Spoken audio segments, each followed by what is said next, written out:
Freedom Charter asserts that South Africa belongs to all who live in it. If we scale that up regionally, we can imagine Africa as a place that belongs to everyone who lives in it. The reality, of course, is that despite such slogans, a lot of people are physically in those locations but are still excluded and don't fully live there. Sadly, that is probably an important reason why we're gathered here. And so I want to, on that note, introduce the theme of the first plenary and then invite the participants to come to the stage. Prospects for progress, lessons from setbacks. We can state the aim of this plenary session very simply, although the task is quite complex. All of us have chosen what the aim should be of the organization where we lead in some form or another. But one always has to hit the stop button now and then and ask strategic questions about the methods that you've chosen. How are they working out? Are there opportunities for seeing things differently? And are there prospects for new kinds of relationship and new kinds of activism? So the focus very much, although we won't be that literal about it, is to think strategically about the work that we do. And so while there will be lots of storytelling about the journeys of the organizations that we'll have present on the stage, I want us to keep in mind that the aim is for these stories about what we've tried, what has worked, what hasn't worked, to be in service of a strategic conversation. And in a sense, of course, that will be the case throughout the next couple of days, but we're going to start that right here, right now. Okay, I've got a number of panelists, and as I call them, I'd like to invite them to come to stage. If you could hold your welcoming applause until everyone is here, I'd appreciate it. Danilo De Silva, Executive Director of Lambda. Ricky Nathanson, Southern African Regional Trans Forum. Monica Tabanga, who's an independent consultant. Fazai Aparunza from the Coalition of African Lesbians. And then Steve Etsika from the South African National LGBT Task Team. Can we please give them a warm round of applause?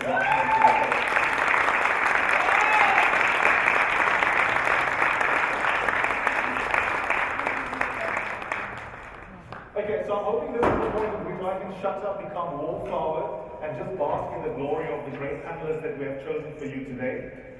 We want to set the tone as well for the rest of the Kopano, and that means that everyone should feel free, scribble down a question, a thought. I will come to the floor for engagement. No one is a blank slate onto which lessons must be learned. We are here in a collaborative learning effort, and to that end, we are not really here just to hear speeches. So we want it to be as discursive as possible, and we want you to feel really welcome and safe in this space. And whatever remarks and questions you have, there'll be plenty of opportunity for intervention from the floor. So let's see whether this thing is working. Yes, it is.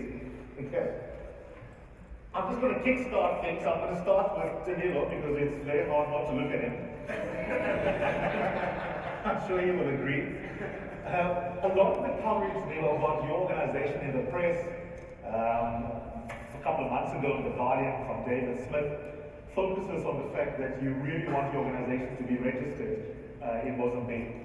And the first time I saw that, even as someone who cares about the rights of gay people and diverse sexualities, I thought to myself, why would you say the next big battle is to be registered? Registration seems so unimportant if you have to put it next to the daily struggle, say for example, of black lesbian women who get raped and killed in South African townships and in other spaces. So just tell us a little bit about Lambda, and then the strategic question to kickstart us off with. Why should registering your organization be the next big thing on your agenda? First of all, thank you, and welcome everyone.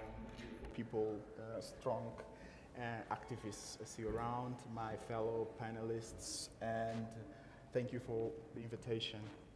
And why registration is so important. When a baby is born, we always rush to give it a name, and then we have to register it, to make it a citizen. So the organization that I work in was born in 2006. And of course, we're very happy that we had this new baby. Why not to make it public and make it legal? Because for you to operate as an entity, you have to be recognized by the state. For you as a person, as a citizen, you have to have a name and be recognized by the state. So we submitted these papers to the state. And I was watching this the video, and it was saying that freedom for all, that the citizens are equal before the law. It means that every citizen has the right to express their ideas and also assemble themselves and just in order to make their lives better. For us, it's important because if you are not recognized by the state, who are you to engage in a certain platforms? If you are not recognized by the state, it means that also with all the homophobia and discrimination that we see around, our own states that promise us to be equal before the law are reinforcing that stigma and discrimination and saying that we as LGBT people don't have the right to assemble and express our own voices. On another hand, we operate in a very, how to say, capitalist environment, I would say. And for you to get help and support from other partners, you probably need to be an entity. How are you going to be an entity while you are not even legally institutionalized? And it's quite impossible. So for us, our next big battle should be registration, because we are citizens, we are equal before the law. We were told, so we want those rights. Yeah, Monica, I mean, I want to bring you in here just to talk a little bit. Are you mic'd up yet? No. Okay, so I want to just widen the conversation on this point and see whether we can get a mic to Monica, a roving one, if we don't have the mic working yet.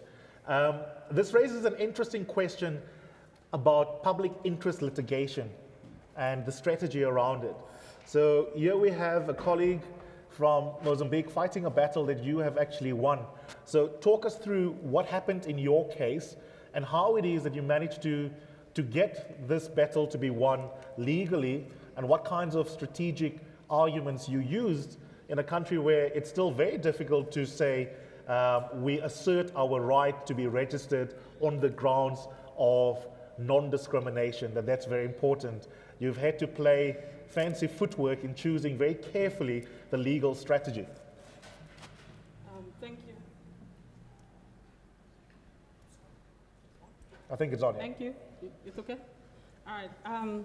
Yeah, thank you, and welcome to everyone.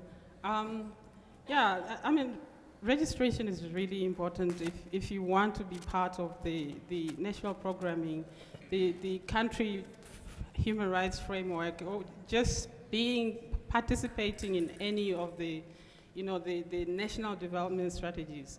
And it's not always easy, and particularly when you have, as the director of ceremonies just said, that you have a law that criminalizes your mere existence. And so we had to think clearly about what to do. And we had done a lot. Le Habibo had been in existence for many years, unregistered, doing a lot of work, trying to reach out to the community. But in some ways, it wasn't possible to go into the spaces that were important. HIV was ravaging the country. There were just lots of spaces that were inaccessible. And so registration is important for that reason. And so we needed to find a strategy that would work. And we knew that Botswana has a judiciary that is independent and that has delivered judgments that are, good enough, and they had considered, human rights standards using international standards. And so we thought, well, why not use this particular strategy and go to court and challenge this and see if the judiciary would come through for us. And so we did. Now, the strategic around this was what issue to take before the court. Do we go after the law that criminalizes sexual conduct, or do we find something else, to use as a public interest campaign? We knew very well that to go after the law would really pose some huge challenges. We knew our community. We had been working through the communities, and we knew that there was a possibility that not everybody was on board in terms of decriminalization. They wouldn't necessarily take kindly to this. The intolerance was still there. There had been some changes. There were some acceptance to, the operations of LGBT organizations, but we didn't feel that we were there yet. So we had to find some other issue. Some other issue that wasn't as big, as contentious to go to court with. And the registration of Le Habibo was exactly that. It provided us with something small enough but important enough to challenge in the courts. And so we had to think about that as well. The other thing that we had to think about was whether we had a movement in Botswana. We had an organization that was strong enough to sustain a challenge like this. Because going to court is quite direct in terms of going against the government, and everybody will know about it because there's going to be a lot of publicity around it. The media took it up, and it was widespread within the country and outside of the country, and so it's very direct. And so you needed to think about that. There might be some backlash because of it. You are endangering a possibility, people's lives, as well as the existence of that organization, which is actually working unregistered, in some ways illegal. So you had to think about stuff like that. And we felt that Le Habibo was strong enough, had been in existence long enough, and had support. There are organizations like the Tshwanelo, the Center for Human Rights, Bonella, and a few others that were completely 100% behind Le Habibo. And so that was important. There are limitations to litigation, as you know, because it doesn't, reach as many people as you would like. You're basically looking at law reform, but it takes time to change people's minds. So you have to think about what else, to do around this. So it has to be part of a broader campaign. And so again, you need an organization, you need a community that is committed to this, to doing this. And so that's what we had to think about. And the other thing is, do you have a lawyer who's willing to put their neck on the line and take this up? And so we had looked around, and I had tried it myself at some point, but I had at the time moved out of the country doing some other work. So we looked around and shipped around and found an advocate, Unity Dow. She's a well-known women's rights, human rights advocate, and she was willing to take it up. And she took it up. And that also lended some authority to what we were doing because of her stature in the country. And so we went to court.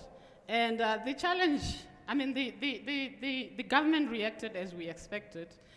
They threw at us everything, basically. They tried the technical around, whether the application was right technically, and then whether we should be allowed to register in light of the fact that sexual conduct was criminalized. And what we were trying to do was not about sexual conduct. It's about freedom of expression, freedom of association. We were not saying people come together and do, but we were saying this is an important freedom. do sexual conduct. This is an important freedom.